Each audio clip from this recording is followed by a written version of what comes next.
नमस्कार, सुदर्शन न्यूज देख रहे हैं आप। मैं आपके साथ आशीष प्रमोद गोस्वामी।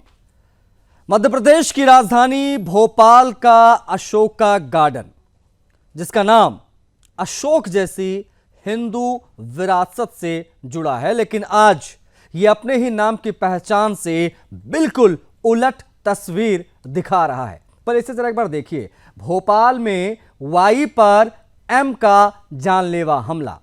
बिल्कुल ठीक समझ रहे हैं आप, ये वही MY है जिसकी बात आप चुनाव में सुनते हैं। ये वही वोट बैंक वाला MY है।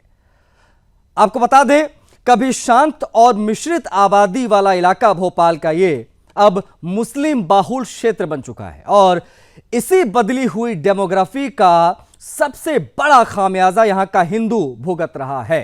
वहां का हिंदू परिवार, जी हां, यादव परिवार, जो अब कह रहा है कि हम यहां इकलौते हिंदू हैं, हम मुसलमानों की आंखों में खटक रहे हैं, इसलिए हमें मारने के लिए भीड़ घर में घुस रही है। और ये भीड़ कहना बिना इंसाफी होगी, कठमुल्ले घर के अंदर घुसकर मार रहे हैं। यादव परिवार के इन शब्दों में सिर्फ दर्द नहीं, बल्कि जनसांख्यिकी बदलाव का एक बहुत बड़ी सच्चाई है, डेमोग्राफी जिहाद की सच्चाई है, जिसे मुख्यधारा की राजनीति और सेक्युलर नैरेटिव सालों से दबाता आया है। घटना बेहद भयावह है। अशोका गार्डन थाना क्षेत्र में मुसलमानों की भीड़ ने घर में घुसकर तलवार, चाकू और धारदार हथियारों से हिंदू परिवार पर हमला किया। 2 युवक गंभीर रूप से घायल हुए। घर की दीवारों पर खून के निशान थे, टूटा बिखरा सामान था और दहशत में परिवार था। आपको बता दें, हमला सिर्फ एक सामान्य हिंसा नहीं है, संदेश था। संदेश ये कि इलाका हमारा है और यहां हिंदू बर्दाश्त नहीं है। ऐसे में अब बड़ा सवाल खड़ा होता है कि आखिर एक हिंदू नाम वाले इलाके में हिंदू ही कैसे असहाय, लाचार, बेबस हो गया, कैसे और किस तरह यहां की डेमोग्राफी बदल दी गई, किसके संरक्षण में हिंदू परिवार को टारगेट किया गया। यादव परिवार का दावा है कि यह पहली बार नहीं हुआ उनके साथ, कई बार दबाव बनाने की कोशिश की गई, कई बार डराने की कोशिश की गई, और अब सीधे सीधे हथियार लेकर घर में घुसकर हमला कर दिया है। क्या यह महज झगड़ा है, या फिर यह वही माइक्रो डेमोग्राफी प्रेशर है जो देश भर के कई इलाकों में हिंदुओं को धीरे धीरे पीछे धकेलने के लिए इस्तेमाल हो रहा है। घटना के बाद हिंदूवादी संगठन के कार्यकर्ता मौके पर पहुंचे, भारी आक्रोश था, सवाल उठे। अशोका गार्डन में हिंदू परिवार पर हमला, क्या यह कानून व्यवस्था की विफलता है या डेमोग्राफिक राजनीति का परिणाम है? क्योंकि सच तो यही है कि जहां जहां डेमोग्राफी बदली है, वहां वहां हिंदुओं की सुरक्षा खतरे में पड़ी है।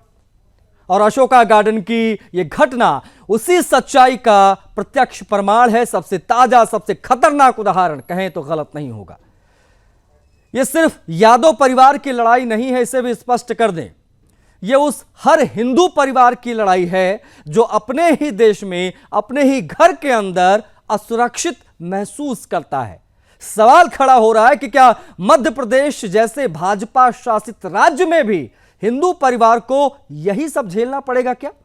और क्या अब हिंदुओं को अपने घरों में जीने के लिए भी इलाके की डेमोग्राफी चेक करनी पड़ेगी? जवाब तो चाहिए। आज हमारे कई और बड़े सवाल हैं जिनकी हम बात करेंगे। मुस्लिम बस्ती में हिंदू परिवार सुरक्षित क्यों नहीं, यह बड़ा सवाल है। अब चुप क्यों है वो जातिवाद के जहरीले ठेकेदार? तमाम जातिवाद की बात करते हैं, वो अब चुप क्यों है? कैसे बदल गई हिंदू इलाके की डेमोग्राफी? क्या पैटर्न रहा? यह आबादी का खेल है या कोई गहरी साजिश? यह अपने आप में एक बड़ा सवाल है, क्योंकि बीजेपी शासित राज्य में इस प्रकार की घटनाएं हैरान भी करती हैं और परेशान भी। ये बेहद महत्वपूर्ण सवाल है, इसलिए हमने लिखा है भोपाल में वाई पर एम का जानलेवा हमला। ये वही एम और वाई हैं जो पर्टिकुलर किसी पार्टी के वोट बैंक बनते हैं, चुनाव में इनका इस्तेमाल होता है, लेकिन जैसे चुनाव खत्म, एम जैसे ही वहां पर भारी पड़ा, वाई पर हमले शुरू हो गए। मुस्लिम और यादव तस्वीर आप काफी हद तक समझ गए होंगे। क्या प्रतिक्रियाएं आई हैं, परिवार का क्या कहना है, हिंदुवादी संगठनों का क्या कहना है, पुलिस की तरफ से इस पूरे मामले में क्या बयान दिया गया, ये सब कुछ पहले आप बयानों के माध्यम से समझ लीजिए। उसके बाद में पैनलिस्ट कौन कौन से हमारे साथ कनेक्ट होंगे इस बेहद संवेदनशील विषय पर बात करने के लिए, उनसे भी आपका परिचय कराएंगे, फिर चर्चा को आगे बढ़ाएंगे। लेकिन पहले प्रतिक्रियाएं दिखाइए। अशोका गार्डन क्षेत्र में हिंदू परिवार के श्री अर्जुन यादव के सुपुत्र कार्तिक यादव और अनुज यादव के ऊपर मुस्लिम युवकों द्वारा जानलेवा हमला किया गया, वो भी घर में घुसकर तलवार और चाकू से हमला किया गया। हमारे जो दोनों भाई यहाँ पर घायल हैं और उनको ब्लड चढ़ाया जा रहा है। वहाँ पर हमला करने के पश्चात उनका पीछा करते हुए कुछ मुस्लिम युवतियाँ भी और युवक लोग यहाँ अस्पताल में भी हमला करने के लिए आए थे, किंतु यहाँ पर पुलिस और चौकसी देखकर वो यहाँ पर हमला नहीं कर पाए। हम शासन से मांग करते हैं कि दिनों दिन जिस प्रकार से हिंदू परिवारों के ऊपर हमले किए जा रहे हैं, या तो ये षड्यंत्र है और या तो ये साजिश के तहत किया जा रहा है, इसको हम कतई बर्दाश्त नहीं करेंगे। यहाँ पर बजरंग दल के दिनेश यादव, हिंदू उत्सव समिति और सभी कार्यकर्ता उपस्थित हैं और हम शासन से ये मांग करते हैं कि अतिशीघ्र इनकी गिरफ्तारी की जाए और इनका जुलूस निकालकर इनके ऊपर कड़ी से कड़ी कार्रवाई की जाए, नहीं तो अब हिंदू समाज को भी सड़कों पर उतरने के लिए तैयार रहना पड़ेगा। बाहर तो हम लोग तो अंदर थे, तो एकदम से लड़ाई, कोई कुछ गुंडे आए तो वो आके लड़ाई करके वो चले गए, उन लोग को मारा पीटा ये सब करा। और हाँ 5 मिनट में उन लोगों ने लड़ाई बहुत ज़्यादा कर ली थी। ठीक है, पुलिस वगैरह लगी है आपके घर? हाँ लगी है, ये 5-6 दिन से हम रोज डेली दिन रात यहीं पे रहे हैं सब लोग। आप किसी तरह का कोई दिक्कत? नहीं, कोई दिक्कत परेशानी नहीं है। ये करीब 3-4 दिन पुरानी घटना है, जब थाना अशोका गार्डन में कार्तिक यादव और अनूप यादव के द्वारा सूचना दी गई थी कि उनके घर पर आकर कुछ युवकों के द्वारा पुरानी रंजिश पर उनके साथ मारपीट की गई और प्राणघातक चोटें पहुंचाई गई थी। उनकी सूचना पर 4 नामजद आरोपियों के अतिरिक्त 5 अन्य आरोपियों, अज्ञात आरोपियों के विरुद्ध प्राणघातक चोटें पहुंचाने के संबंध में वैधानिक कार्रवाई कर मुकदमा लिखा गया था, जिसमें नामजद 4 आरोपियों के अलावा जो अन्य 5 लिखाए गए थे उनकी भी वीडियो फुटेज के आधार पर और स्थानीय गवाहों से पहचान कराकर गिरफ्तार किया गया है। प्रकरण में आरोपित सभी 9 आरोपी गिरफ्तार कर केंद्रीय कारागार भेजे गए हैं। अभी मौके पर शांति है और वहां पर एहतियातन पुलिस बल भी लगाया गया है। डेमोग्राफी प्रेशर की बात हर तरफ होती है। देश भर के कई इलाकों में हिंदुओं को धीरे धीरे धकेलने के लिए किस प्रकार से इस डेमोग्राफी प्रेशर का इस्तेमाल होता है वो आप सभी जानते हैं और भोपाल की घटना भी उसका एक उदाहरण है। ये सुदर्शन न्यूज़ बहुत स्पष्ट रूप से कहता चला आया है कि 100 मुसलमान परिवारों के बीच में एक हिंदू नहीं रह सकता, लेकिन 100 हिंदुओं के बीच में एक मुसलमान बहुत ही शांति से, आराम से, सुखमय जीवन यापन करता है। इस माइंडसेट की बात भी आज होगी। हम क्यों कहते हैं ऐसा? क्योंकि इस प्रकार की खबरें जब आती हैं तो हमारी बात प्रत्यक्ष रूप से सही साबित होती है और ये वाकई में हैरान कर देने वाली जानकारी। घटना के बाद हिंदू संगठनों के कार्यकर्ता मौके पर पहुंचे, लेकिन उससे पहले जो हुआ वो भी जानिए, क्योंकि जब ये खबर शुरुआत में आई तब ये कहा गया, बताया गया कि पुलिस के पास परिवार पहुंचा था। जो डेमोग्राफी बदली है उसके बाद से हो रही उनकी समस्याएं जो उनके ऊपर सामने आ रही हैं, उनको जो तमाम चीज़ें फेस करनी पड़ रही वहाँ पर, उसको लेकर जब वो पुलिस के पास गए तो वहाँ पर भी उनको सही सपोर्ट प्रशासन की तरफ से नहीं मिला और किस प्रकार से ये जो मुसलमान हैं एकाएक हमला करने के लिए घर पर पहुंच जाते हैं। अब पूरा पैनल हमारे साथ कनेक्ट हो गया है। इस भोपाल से आई इस खबर पर हम बात करेंगे। आप स्क्रीन पर देख सकते हैं शैलेश जी हमारे साथ, पांडे प्रवक्ता भारतीय जनता पार्टी के, वो कुछ देर में जुड़ेंगे, उनसे बातचीत करेंगे। अभी वो नहीं जुड़े हैं, लेकिन हमारे साथ राम स्वरूप शर्मा हमारे जो संवाददाता हैं भोपाल से, वो कनेक्ट हो गए, हमारे ब्यूरो चीफ, उनसे भी हम बातचीत करेंगे। कांग्रेस पार्टी के जो नेता हैं हमारे साथ सिद्धेश राणे जी, वो जुड़ गए हैं। सिद्धेश जी आपका भी बहुत स्वागत है। मुस्लिम स्कॉलर हमारे साथ जुड़ गए हैं, स्क्रीन पर आप उनको देख सकते हैं, असगर खान जी हैं।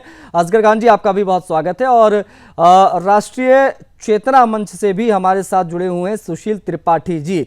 चर्चा की शुरुआत में त्रिपाठी जी आपके माध्यम से ही कर लेता हूं इस बेहद महत्वपूर्ण खबर की। ये डेमोग्राफी प्रेशर की बात करते हैं, ये जो डेमोग्राफी प्रेशर है उससे संबंधित अगर मैं आपसे समझूं तो ये भोपाल के अशोका गार्डन की जो घटना है, क्या ये आप मानते हैं कि एक बड़ी राष्ट्रीय समस्या का एक स्थानीय रूप है जो हमको भोपाल में दिखाई दिया? छोटा सा जवाब लूंगा आपका, सुशील। आशीष जी, हमारे या किसी के मानने या नहीं मानने से सच्चाई बदल तो जाती नहीं है।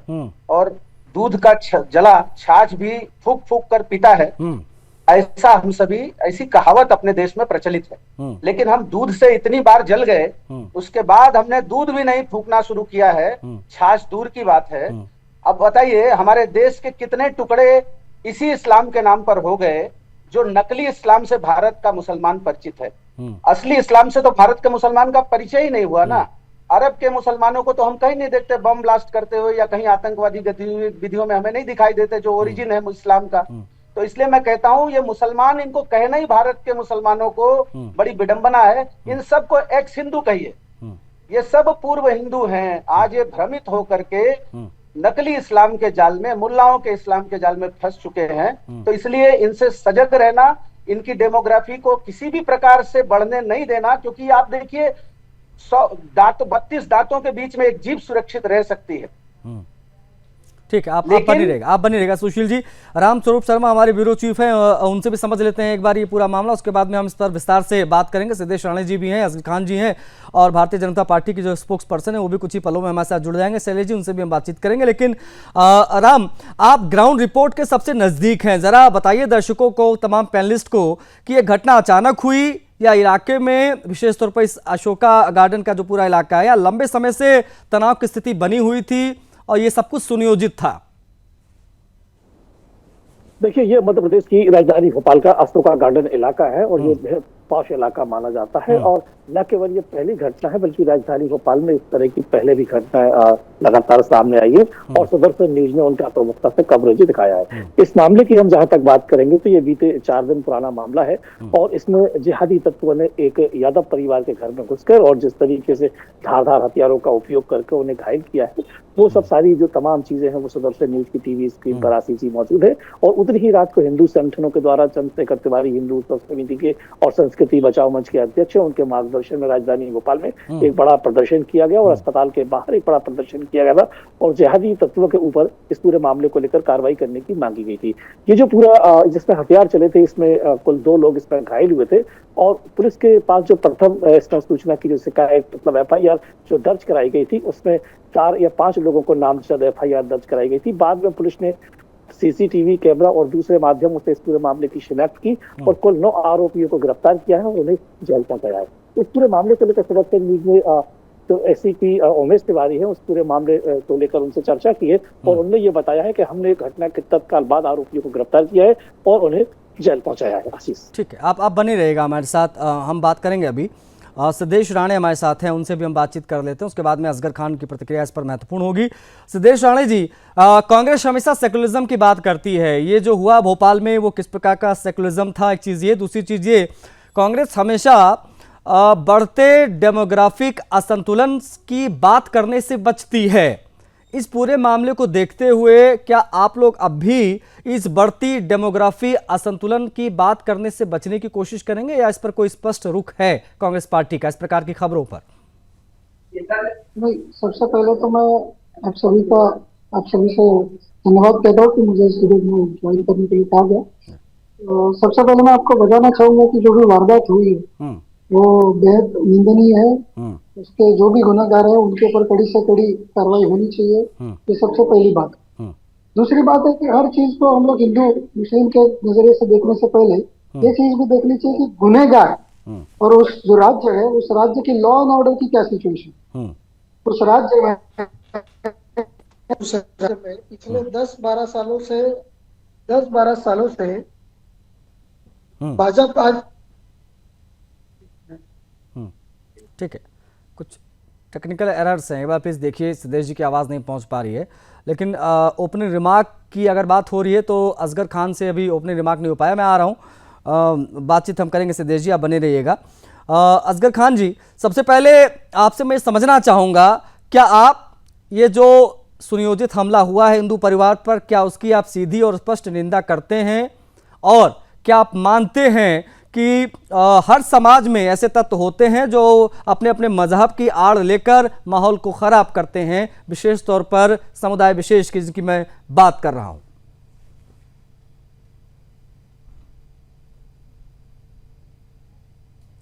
असगर खान जी, आवाज आ रही मेरी? अनम्यूट कर लीजिए एक बार। असगर खान जी, आपका जो डिवाइस आपके सामने है फोन, उसको अनम्यूट करिए पहले, तब आपकी आवाज आएगी।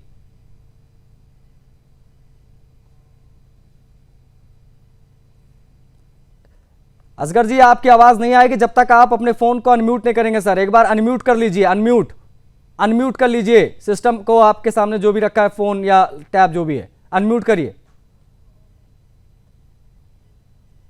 वो कह रहे हैं अनम्यूट है, नहीं आ रही है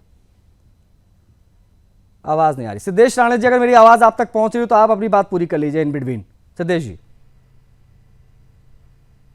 भाजपा है, वो भाजपा जो शासन में आई वो क्या कहकर आई कि हिंदुओं का रक्षण करेंगे, हिंदू खतरे में, ये सब बातें करते हुए वो आज राज्य में आए, शासन में आए। पिछले 10-12 सालों से वो राज्य कर रहे हैं। आज एमपी में यादव तो मुख्यमंत्री जी है, वो यादव है, तो अपने समाज बांधव की अगर वो रक्षा नहीं कर सकते हैं या फिर इस राज्य की सुरक्षा अगर वो कर नहीं सकते, तो सबसे पहले कड़ी निंदा की जानी चाहिए इस भाजपा की। तो भाजपा 10 साल से हिंदू खतरे में कहती आ रही क्या है। सिद्धेश जी, आप लोग ये मानने से यहाँ इनकार कर रहे हैं, जो मैं समझ पा रहा हूँ, आप लोग बदलते डेमोग्राफी को लेकर चिंतित नहीं है क्या? नहीं सर, समझ लीजिए, बदलती डेमोग्राफी का जो आप जिक्र कर रहे हैं वो हर जगह है ना। मतलब नहीं, अगर कानून महाराष्ट्र व्यवस्था, के- देखिए सिद्धेश जी सुनिए, कानून व्यवस्था का विषय है। मैं भारतीय जनता पार्टी के प्रवक्ता का इंतजार कर रहा हूं, वो जैसे जुड़ेंगे उनसे हम पूछेंगे कि भारतीय जनता पार्टी की सरकार है, वहां पर हिंदू इस प्रकार से पीड़ित क्यों हैं, उनसे मैं सवाल लूंगा। लेकिन कांग्रेस का टेक इस पर बहुत महत्वपूर्ण है, क्योंकि आप लोग, मैं देख रहा हूं, सिर्फ कानून व्यवस्था वाली लाइन पर आगे बढ़ने की कोशिश कर रहे हैं। यहाँ पर आप ये जो डेमोग्राफिक असंतुलन की वजह से इस प्रकार की चीजें होती हैं जिसको आप लोग नहीं देख पाते हैं, उस पर मैं आपकी प्रतिक्रिया चाह रहा हूं। कांग्रेस पार्टी इस डेमोग्राफी बदलाव को लेकर चिंतित है कि नहीं है? क्योंकि ये स्थितियां दिन पे दिन खराब होती जा रही, बहुत सारे ऐसे एरियाज में जहां पर मुसलमानों की संख्या बढ़ी है, हिंदू कम हुआ है। आज ये जहां का ये पूरा मामला है, वहां की स्थिति ये है कि वहां पर सिर्फ एक हिंदू परिवार बचा है, बाकी हर तरफ मुसलमानों की पूरी आबादी है। तो आशीष जी आगे,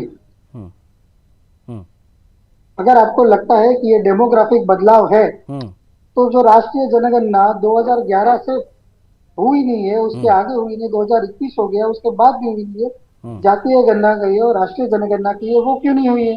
इसका सवाल आप भाजपा को क्यों नहीं पूछते? तो उससे तस्वीर पूरी क्लियर हो गई ना। आप और हम यहाँ बैठ के अगर कहेंगे कि डेमोग्राफिक डिटेल्स बदल रहे हैं, ये बदल रहे, वो बदल रहा है, तो खाली कहने से नहीं होगा, उसके लिए राष्ट्रीय जनगणना करनी पड़ेगी।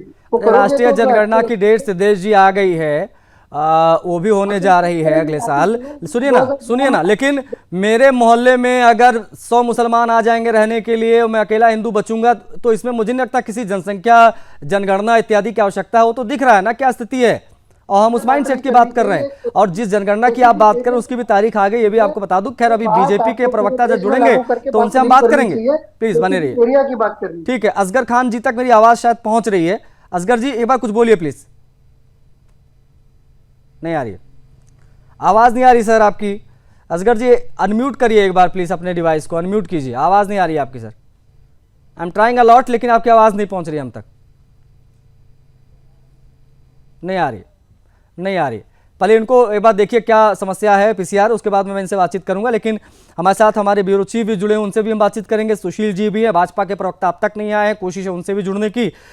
लेकिन मैं सुशील जी से बातचीत करूं उनसे पहले राम स्वरूप शर्मा, आप जरा बताइए, क्या प्रशासन ने, क्योंकि कांग्रेस पार्टी के जो प्रवक्ता हैं वो ये कह रहे हैं कि ये लॉ एंड ऑर्डर का इशू है उनके हिसाब से, ऐसे में आप चूंकि सबसे नजदीक हैं इस पूरे मामले की, इस पूरी घटना, इस पूरी वारदात के, आप बताइए क्या प्रशासन ने पहले से मौजूद चेतावनी संकेतों को नजरअंदाज किया था, इसलिए इस प्रकार की घटना घटी, या पुलिस सूत्र भी डेमोग्राफिक असंतुलन को ही कारण मानती हैं इसमें?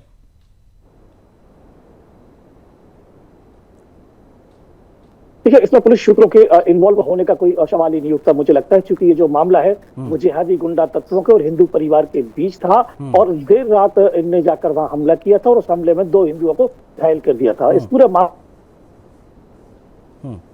को लेकर सुनवाई करने के लिए, इस पूरे मामले पर कार्रवाई करने के लिए बाकायदा राजधानी भोपाल का जो गांधी मेडिकल कॉलेज है उसके बाहर हिंदू संगठनों के द्वारा एक त्वरित प्रदर्शन किया गया था और उस प्रदर्शन के बाद में उसी अशोका गार्डन थाने की जो पुलिस है उसने त्वरित एक्शन लिया और न केवल एक्शन लिया बल्कि 5 लोगों को तत्काल हिरासत में लिया था और 4 लोगों को चिन्हित करके उनको सीसीटीवी कैमरा और दूसरे सूत्रों के माध्यम से उन गुंडा तत्वों को अरेस्ट किया। पुलिस ने इस पूरे मामले को लेकर जिस तरह से जो मजबूती दिखाई है और जो त्वरित कार्रवाई करते हुए पूरे कुल 9 आरोपियों को गिरफ्तार करके उनको जेल, उनकी हवालात की जो हवा खाने के लिए जो भेजा है, अपने आप में इस कार्रवाई की पूरी राजधानी भोपाल में प्रशंसा की जा रही है। उमेश तिवारी सुदर्शन न्यूज ने इस पूरे मामले को लेकर बातचीत की है, वो एएसपी है इस इलाके के और उन्होंने इस पूरे मामले को कमांड किया था और उन्होंने बताया कि कम समय सीमा के अंदर जिहादी तत्वों को, आपराधिक तत्वों को, गुंडा तत्वों को पकड़ा गया है और उनको तोड़ा गया है। आवाज आ रही है आपको? हाँ आई राम प्लीज बने रहिएगा।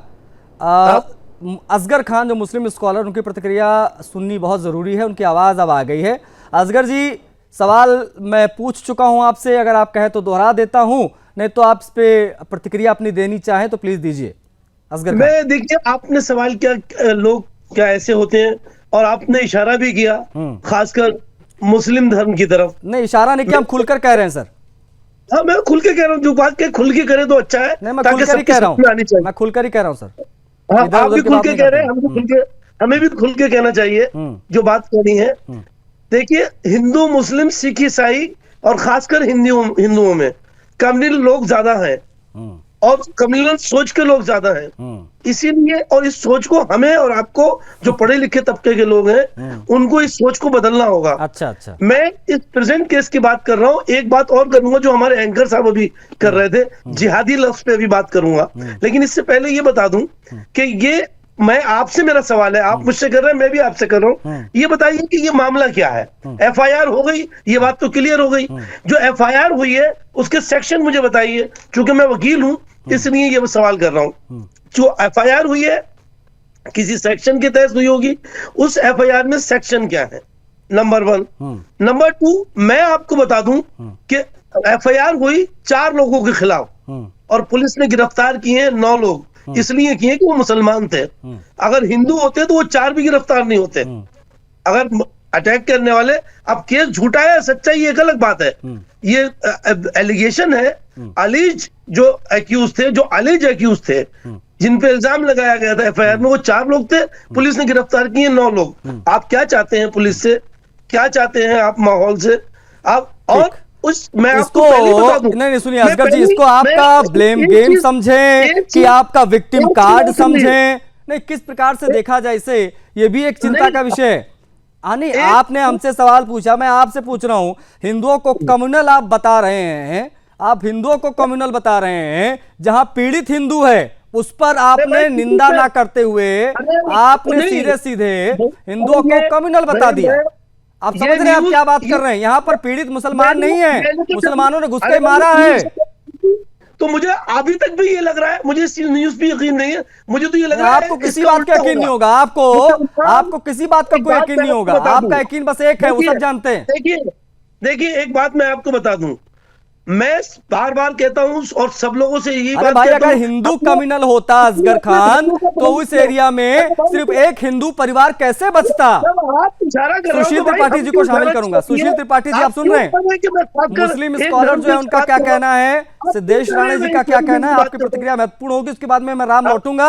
और नहीं ठीक है, राम कुछ कहना चाह रहे हैं, अब मैं आ रहा हूँ, सुशील जी आ रहा हूँ हमारे साथ, जो हमारे ब्यूरो चीफ कुछ कहना चाह रहे हैं इस मामले से संबंधित, शायद कोई जानकारी वो देना चाह रहे हैं जो अभी असगर खान ने कहा है। रामस्वरूप शर्मा जी।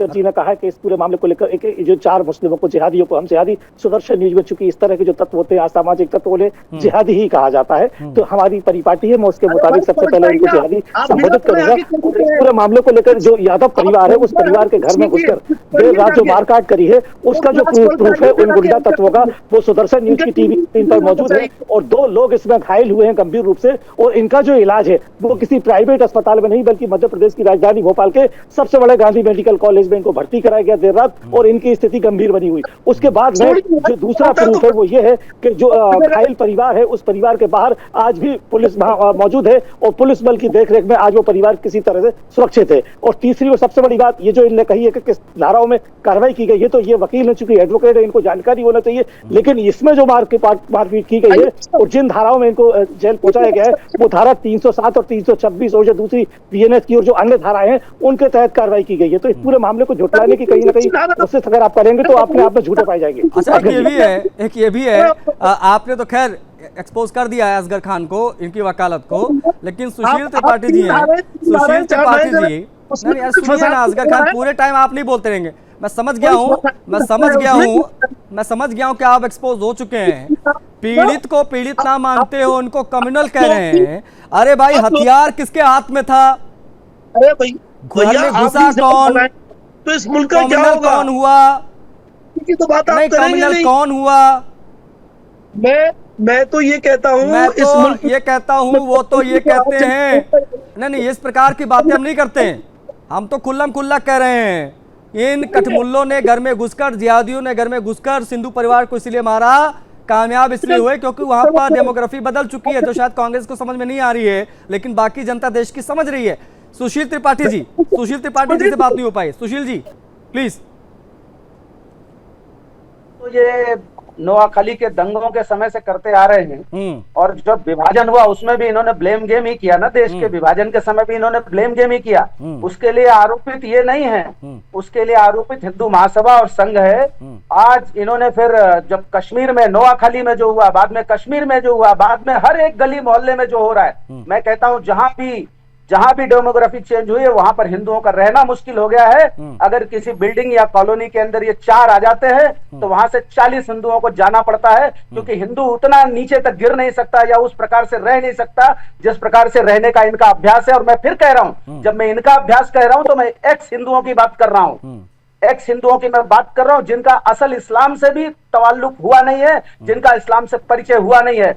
और ये जब शांति की बात आती है ना, जब विषय आता है ब्लेम करने का, तब हमें कम्युनल कहते हैं और खुद इनका असली इस्लाम से परिचय नहीं है और ये मुल्ला के कहे के हिसाब से अपनी अपनी राजनीतिक रोटियां सेकने का काम करते हैं।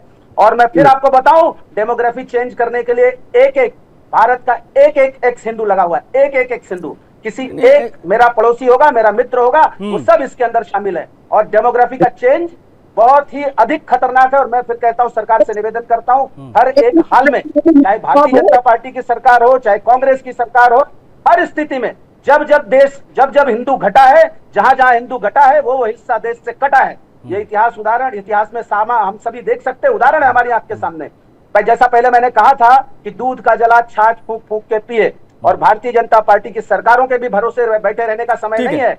ये समय है, हम एक गीत हमेशा दोहराते हैं कि केवल सत्ता से मत करना परिवर्तन की आस, जागृत जनता के केंद्रों से होगा अमर समाज। जनता को सोचना पड़ेगा, हिंदू समाज को स्वयं के हिसाब से देखना पड़ेगा। सिर्फ एक आबादी का खेल है, सरकार किसी चीज को होने दीजिए। सुशील, ये सिर्फ एक आबादी का खेल है या कोई बहुत गहरी साजिश है जो रची जा रही है देश में, देश के तमाम हिस्सों में, जहां से इस प्रकार की खबरें या घटनाएं सामने आ रही हैं? आशीष जी, कोई भी खेल के पहले एक रणनीति होती है, और ये अंतरराष्ट्रीय साजिश इस्लामिक देशों की तरफ से नहीं है। अंतरराष्ट्रीय साजिश है जरूर, लेकिन मैं अरब देशों की तरफ से नहीं कहूंगा। छोटी सी प्रतिक्रिया असगर खान की लूंगा, उसके बाद क्लोज करूंगा। असगर जी, आपने कहा कि हिंदू कम्युनल है, सीधा सवाल है, जरा बताइए इस पूरे मामले में, ओवरऑल तो कौन कम्युनल है दुनिया जानती है, लेकिन आपसे सीधा सवाल है, इस पूरे मामले में, अशोका गार्डन भोपाल वाले मामले में हथियार किसके हाथ में थे? घर में घुसकर हमला किसने किया? ये जवाब दे दीजिए और अब बता दीजिए कि कम्युनल कौन। फिर सुन लीजिए, हाँ, मोर देन 90% हिंदू बिल्कुल कम्युनल न था न है, लेकिन चंद 10% लोग जो हैं, जो ये होता है ना, जब फंस जाओ तब उसके बाद में नहीं फिर डैमेज कंट्रोल करने लग जाओ। अपने बात पे कायम रहिए। हम खुलकर कहते हैं कि मुसलमान कम्युनल है, मुसलमान जो है वो इस प्रकार की हरकतें करता है जहां उनकी संख्या बढ़ती है, आपकी तरह पलटते नहीं है। जब फंस जाते तब आप इस प्रकार की बात करते हैं। आपको बायस नहीं होना चाहिए, आप पार्टी नहीं है। देखिए आप पार्टी कम्युनल बदले, कौन पार्टी है? ये अशोका गार्डन की दीवारों पर, उस घर की दीवारों पर खून के छींटे बता रहे हैं। मेरे पास समय इतना ही था, मैं ज्यादा बात आज नहीं कर पाऊंगा। आप सभी का बहुत आभार राम, तमाम जानकारियों को पहुंचाने के लिए। सुशील जी आपका बहुत आभार, असगर जी आपका भी बहुत आभार, और असदेश हमारे साथ जुड़े आप सभी का बहुत आभार। ये वाकई में चिंता का विषय है। कार्यकर्ता मौके पर पहुंचे हिंदुवादी संगठन के, भारी आक्रोश भी दिखाया, सवाल भी उठे, लेकिन ये बदलते डेमोग्राफी असंतुलन की बात बहुत जरूरी है। इस चर्चा में हमने वही उठाने की कोशिश की। इस कार्यक्रम में इतना ही, मुझे आज्ञा दीजिए। जय हिंद।